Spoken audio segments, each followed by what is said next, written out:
برای سفید کردن دندان یا برای طبابت کردن خنکی‌های دندان یا دندان‌های کج را راست کردن و یا برای کندن دندان به رقم‌های روی اکران مراجعت نمایید. دکتر دندان در فدراسیای روسیه شهر مسکو با نرخ ارزان و تجربه بلند. السلام علیکم به همه تماشابینان برنامه‌های کانال یوریستی جی.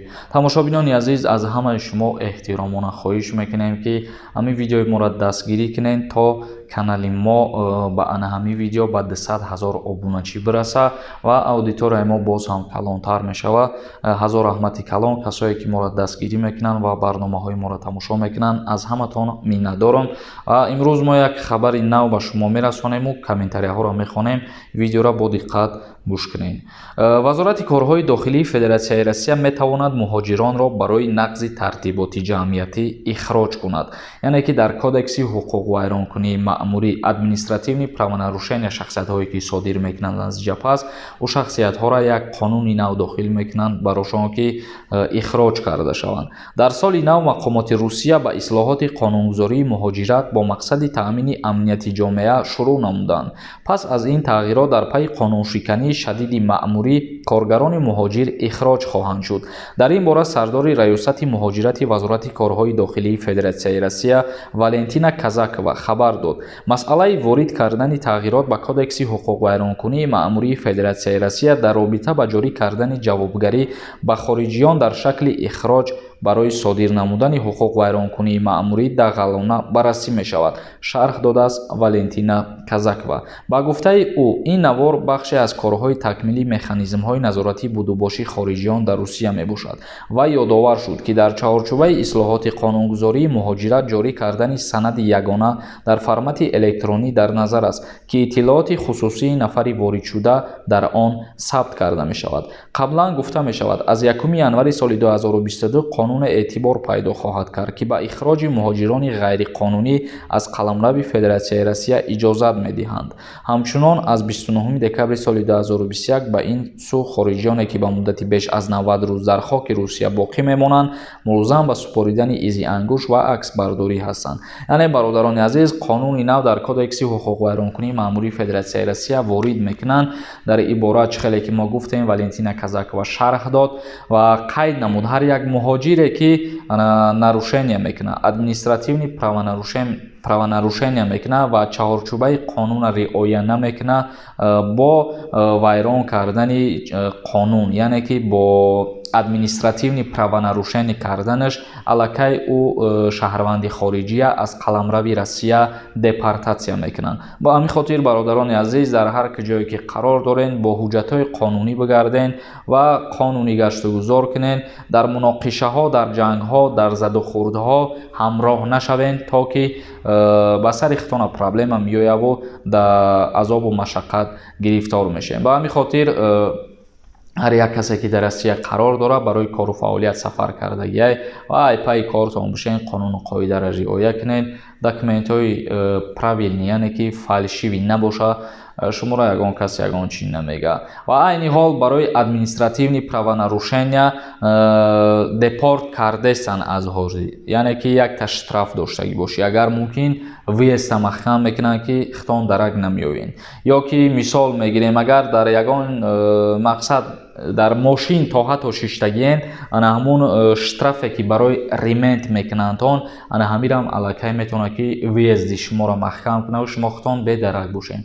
الکی این کار شروع کردگیان در فدراسیای روسیه ویز محکم کردستن، دپورتاسیا کردستن و همین خاطر همه قانون را رعایت کنه برادرها. و کسی که میخواد پروورکا کنه که ویزش کشوده یا که محکم در رقم‌های واتساپ در روی اکران است بنویسونین، مراجعت کنین.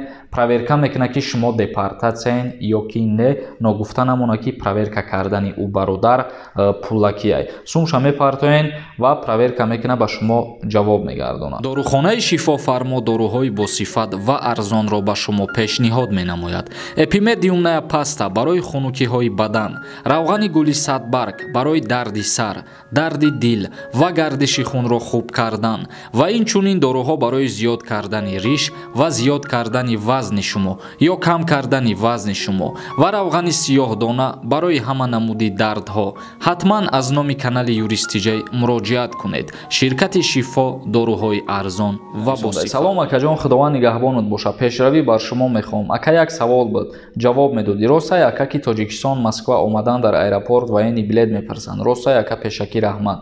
Бародари азиз, рост нест, дуруғаи гапҳо. Дар чанд видеоҳом гуфтаистам ки гапҳои мардамиро бовар накунед. Ягон қонуни нав кишид, ман худам ҳатман ба шумо хотиррасон мекунам. Рустам нависондаст. Салом алейкум. Барои вид на жительство спорида будем. Я моҳ нашида аз сайти УМВД проверка карда вид на жительство готов нависондагӣ. И чӣ маъно дошта бошад?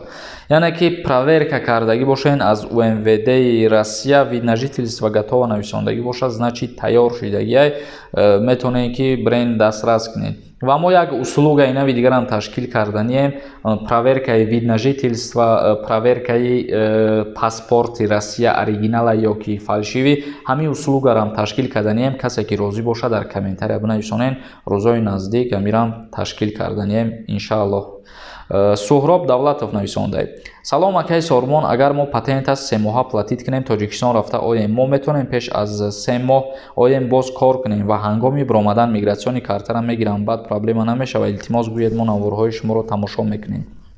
Не, бародари азиз, агар ки патенти ту муҳлат дошта бошад, вале агар 3 моҳа сумша спорида бошӣ ва ту Тоҷикистон биёй ки баъд ай 4 моҳаш патенти ту срокаш буд бошава, и хеле намеша бародар. Агар патентит 7 моҳ 8 моҳ оли срок дошта боша, вале бародар метавонӣ ки пулша биспорӣ ва биёй дальши кор кардан гирӣ. Ҷамол Азимов нависондаст. Салом алейкум акаи Сормон, хаста набошӣ. Як савол. Ай Тоҷикистон ба Россия рафтанӣ бошӣ, дар аэропорт моро номнавис мекунанд барои даъвати баҳрӣ? Ягон чи номнавис намекунанд бародар. Дар ин бора насиб боша як видео мекунем, боки бисёри бад савол шудаст, сай саволҳои ҳархела дар бораи хизмат, дар бораи даъват ба хизмати ҳарбӣ. Гарчанде ки бисёр фаҳмондагием, лекин бозам хеле бисёр савол метиҳанд. Ждат кунед.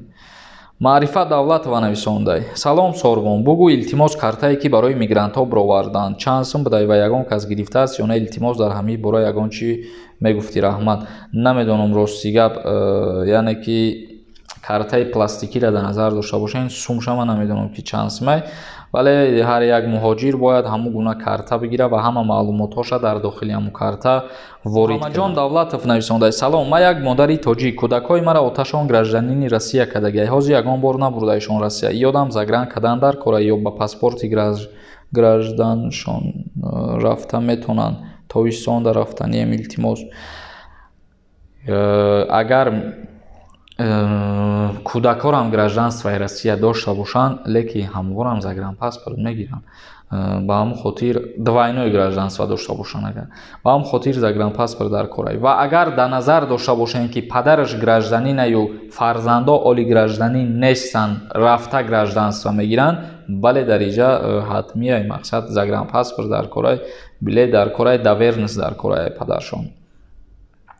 Шамшер Лион нависондаед. Дуруғай билет 3000 не 4000 да биё 10 та мегирам. Ман дар ягон ҷо нагуфтам билет 3000 чӣ бата дуруға менависӣ пеши худат бародар. Нависондаед. Моҳонаи патентро то чанд муддат дер супорем мешавад? Моҳонаи патент дер наспор бародар. Рӯзе ки муқаррар кардагианд ҳамон рӯз биспор. Барои як рӯз дер супоридан метавонанд ки тира депорт кунанд. Инами як рӯз ё 2 рӯз ки ту дер меспорӣ, меқапан проверка мекунанд, числоро мебинанд ки ту 2 рӯз дер споридагӣ, инамира причина карда тура ҳақ доранд ки депортатсия кунанд. Барои ҳамин вақти соат шуда биспорем. Салом акаи Сорбон, умедворам ки сиҳату саломатед. Аз шумо хоҳиш мекунам ки ба саволи ман ҷавоб диҳед. Муҳлати патентам ҳамин моҳ тамом мешавад. Ман бояд граница гузарам ё ин ки не муҳлаташро дароз мекунанд? Илтимос ҷавобамро гардонед, чунки муҳим аст. Не, бе граница гузаштан айни ҳол метавонед ки мақсад чанд қапас нависонден, ҳамин моҳ буд мешава нависонден, як моҳ пешакӣ бояд шумо бирен дар ФМС айсари нав муроҷиат кунен ва бигӯен ки муҳлати патенти ма буд мешава, бо айсари нав патент дастрас кунен, бе граница гузаштан мешава, агар ки пешакӣ муроҷиат. Холиқов нависондаед. Салом алейкум Сорбон, гап мезадед ки депортаи Россия кушода мешавад? Депорта ягон ҷо кушода намешавад, то ки авф накунанд хичон депорта кушода намешавад. Ва видваренира мешава бо тариқи қонунӣ. Агар муҳлат шуда барои даводав кунем, видваренира метавонӣ кушода бародари азиз. оли дар ин борарам як видеои алоҳида мекунем, мефаҳмонем ҳамаша. Ба фикрам видео кардагии малакай дар ин бора бу, хай бо як бори дига мекунем насиб бошад. Висёли паре нависонда: салом алейкум бародар, ман патент доштум, айни ҳол дар Тоҷикистон қарор дорам, баъди чанд моҳ метавонам ба Русия баргардам. Ман дар ин савол ҷавоб додам бародар дар боло, ба фикрам ки ҷавобта гирифтагии аллакай фаҳмондум. та ТЖК нависонда: салом алейкум акай Сорбон, ҳамин аблава як бачара хизмат мебарад ё ки не? Не бародари азиз, ҳуҷҷати яккаписарӣ ки намебаранд. Умед Холов нависонда: салом алейкум бародар, барои одамои кредит гирифтагӣ визаша маҳкам мекунанд? Бале, имконе ки маҳкам кунанд, агар ки наспори кредитоша метавонанд ки чӣ кунанд, виеста маҳкам кунанд. Бародарони азиз, ба ҳамин барномаро ҷамъбаст мекунем. То барномаҳои дигар, худованд ҳамаи мо шуморо нигаҳбон бошад.